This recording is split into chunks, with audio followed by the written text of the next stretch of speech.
Hero లెక్కనే ఉన్నావుగా నువ్వు, వీరో కావచ్చు కదా. అవుదాం అంటే టైం వచ్చినప్పుడు మంచిది. యాంకర్ అవుతాను ముందు తెలియదు. సంక్రాంతి వెళ్తే మంచి దినాలు ఉన్నాయి. అవునా? సో సంక్రాంతి రోజు నువ్వు ఇంత మంచి మాట చెప్పావు కాబట్టి తప్పకుండా మంచి అవకాశం వస్తే ఈ సంవత్సరం అవుదాం, చూద్దాం, ప్రయత్నం అంతే. హీరోయిన్ని పెళ్లి చేసుకుంటావా బయట వాళ్ళనా? తెలియదుగా, అది తెలిస్తే ఇంకే. అంటే ఒకటి ఉంటుంది కదా, నా ఫేన్లో అంటే ఇట్లా ఉండాలి. ఇప్పుడు ఇంట్లో ఏమో అమ్మ తెలిసిన వాళ్ళని చేసుకో అంటారు, నాన్న నీకు తెలిసిన వాళ్ళని మాకు చెప్పు, మేము మాట్లాడి మేము పెళ్లి చేస్తామంటారు.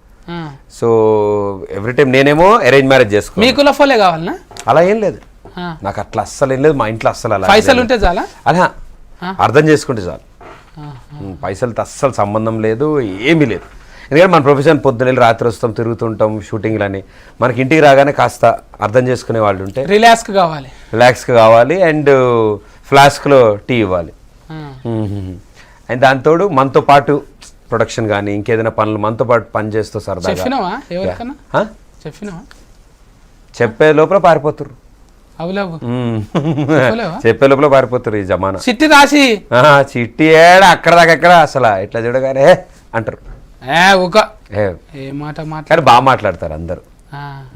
పాపం చాలా మంది ప్రపోజ్ చేస్తారు, చాలా మంది మెసేజ్. మరి అంటావు ఉరుకుతున్నారు అంట నేను చెప్పాలి కదా, వాళ్ళు చెప్తున్నారు. మరి అదే అంటున్నా, వాళ్ళు ఉరుకుతున్నారు అంటాను. అంటావు ఏమంటున్నావు వాళ్ళని? ఏమంటే థ్యాంక్ యూ అంట. థ్యాంక్ యూ చెప్తారు. Same to you.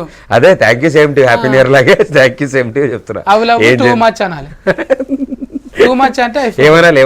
I love you too much. I love you too much. ఈసారి అదే చెప్తా అందరికి. ఐ లవ్ యూ అంటారు కదా, I love you. I love you too much. I love you too much అంతే.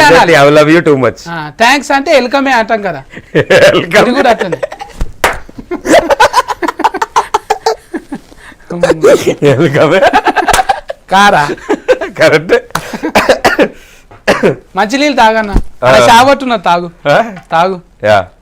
ఇలా తేనేఫ్ ఇచ్చిన, చుట్టాలు వచ్చినా ఫ్రీ ఇదే తాగాలనంట.